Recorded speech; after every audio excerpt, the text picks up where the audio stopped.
What's up, y'all? This is Carla, aka Sela the Poet. I just wanted to say Happy New Year to everybody. I know it's been a while since I came on here and did a clip. It's a new year, and I figure that I should come up with some new content and try to do more clips as I feel inspired. Anyway, so how's everybody doing? I hope that everybody is maintaining. I hope everybody is keeping the faith. I hope everybody is staying as strong as they can. I know these are some very difficult times for a lot of people. So what's up? It's Friday night, and these are the days of COVID, so I'm home.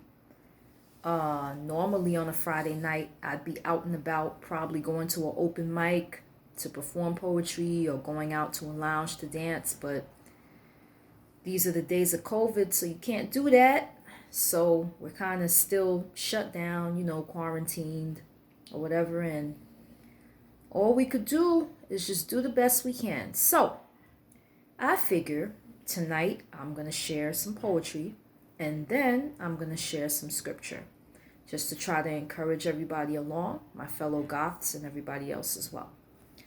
So this poem doesn't have a title, never performed it in public.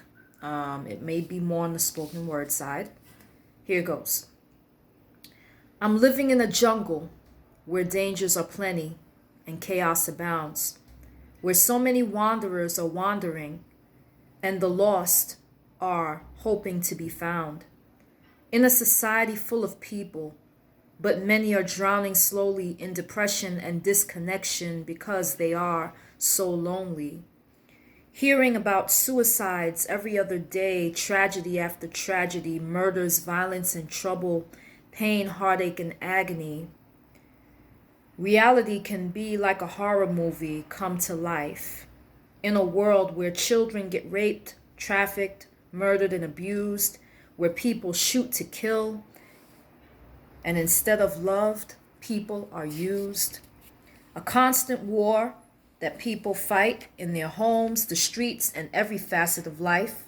The battles rage on and on until casualties pile up and souls are gone. The chaos never ending, the darkness and gloom increasing.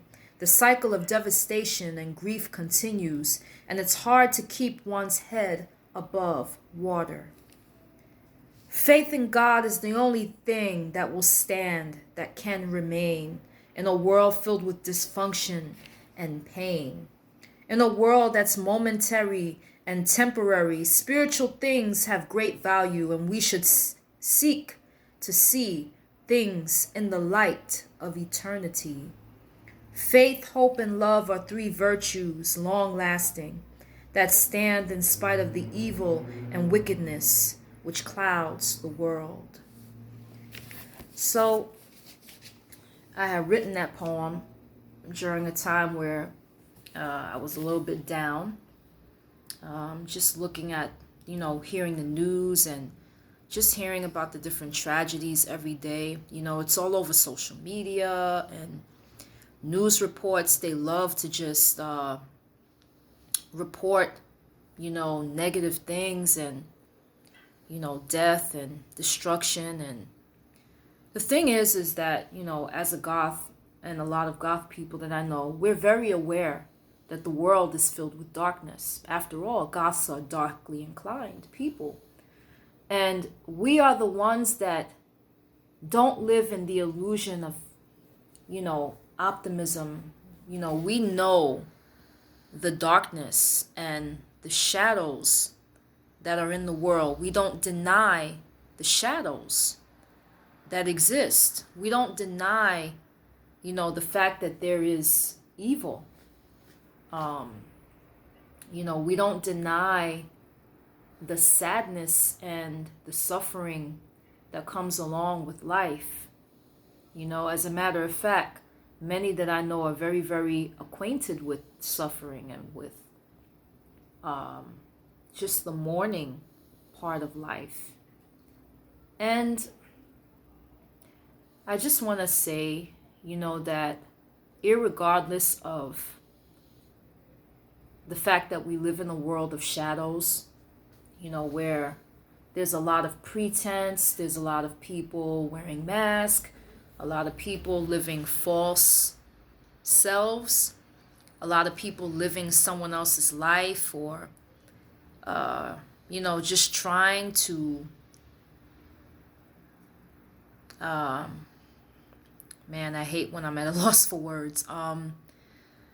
That's not often, by the way, but when someone is basically living a life that is basically for someone else. The culture tells you the type of person that you're supposed to be, the type of things you're supposed to, look for, the type of things you're supposed to seek. Advertisements on TV and on commercials, they're the ones that try to tell you all the different objects to buy. And, there's just a million voices in the world. And it's easy for people to get lost. I get it.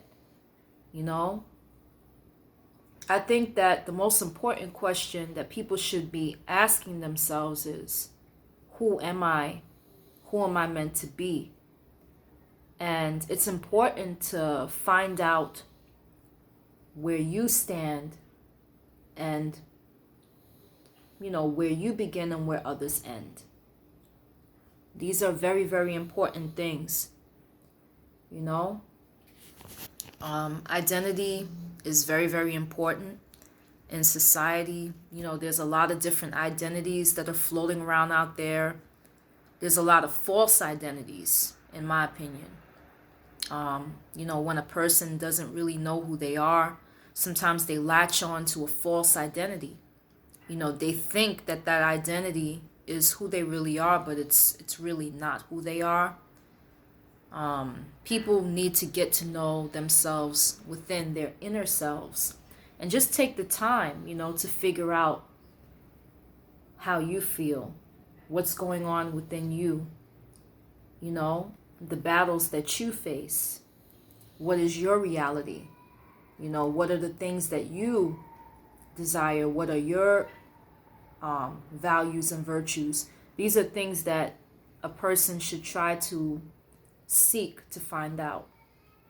So I'm going to read some scripture just to encourage us along. Okay, I started reading the book of John in the Bible, and I did that because I feel like I'm at a point where I'm trying to kind of reconnect with Christ and get to know more about Jesus again. I've already read the whole Bible, so it's like anything else now, it's just I'm going back for study. The Bible isn't a book that you can just read once. It's so deep that you have to have continuous study. So I'm reading John 1. And John 1, verses 1 through 5 states, "In the beginning was the Word, and the Word was with God, and the Word was God. He was with God in the beginning. All things were created through him, and apart from him, not one thing was created that has been created. Life was in him, and that life was the light of men. That light shines in the darkness, yet the darkness did not overcome it." And I read in another translation is that the darkness never understood it. So I'm also going to read one more verse that goes along with what I just read. I had it, but it's lost. Hold on a second. Just give me a minute. Okay, I almost found it. And then in John 8, verse 12, Jesus reiterates the same concepts that were mentioned in John 1, which states, Jesus spoke to them again and said, "I am the light of the world. Anyone who follows me will never walk in the darkness, but will have the light of life." So I just thought that those things were important, just to kind of reiterate. So, as a Goth and as a Christian, I believe that Jesus is God's son. I believe that he is the Messiah. I believe that he is the culmination and fulfillment of many, many biblical prophecies. And the theme that I'm seeing a lot in John is that Jesus is the light of the world. And then if Jesus Christ is in your life and in your heart, and you have faith and belief in him, then you don't have to stumble or walk in darkness. Now, I think when the Bible talks about darkness, it's referring to evil. I have to do a deeper of a study to just kind of find out what the Hebrew and Greek meaning, the Greek meaning of the darkness is. But from what I understand, it's evil. Now, the thing is, we live in a world that has dark shadows. We live in a world with darkness, but as long as you have Christ, Christ is kind of like your flashlight. There's this dark place, but someone turns on the light and then all of a sudden you can see where you're going. It's like you were blinded and you were bumping into things and you were stumbling and maybe even falling. But once someone turns on this light, that either they light a candle, give it to you, or a light begins to shine, and all of a sudden now you can see a little bit clearly. That's who Jesus is to me as the Messiah. And according to the Bible, that's who he is to us, those who believe. Christ is the light of the world that shines in the darkness, and the darkness never understood it. And the darkness could not overcome it. If there was a room full of pitch black darkness, and all of a sudden someone turns on one light, all it takes is one little light. The light basically illuminates the darkness. So I hope that you're encouraged tonight. I hope that, the Goths that listen to this channel are encouraged tonight. That if you're kind of looking for a light, through the dark times, because these are some very dark times. If you feel like you're kind of drowning in darkness, or you're going in a direction where you really can't see ahead of you, then Jesus is the answer to that, because he is the light of the world. And that's all I have to say. I hope that everybody keeps the faith and continues to just keep their head up. And by God's grace, I hope that we all get through this. God's been really good and faithful, and he's been keeping me and my family. And I hope that everyone else continues to be kept as well. Continue to practice social distancing, continue to wash your hands, continue to go by all the guidelines that you know of, so that you and your families and friends can remain safe. All right? And that's all I have to say for now. Peace.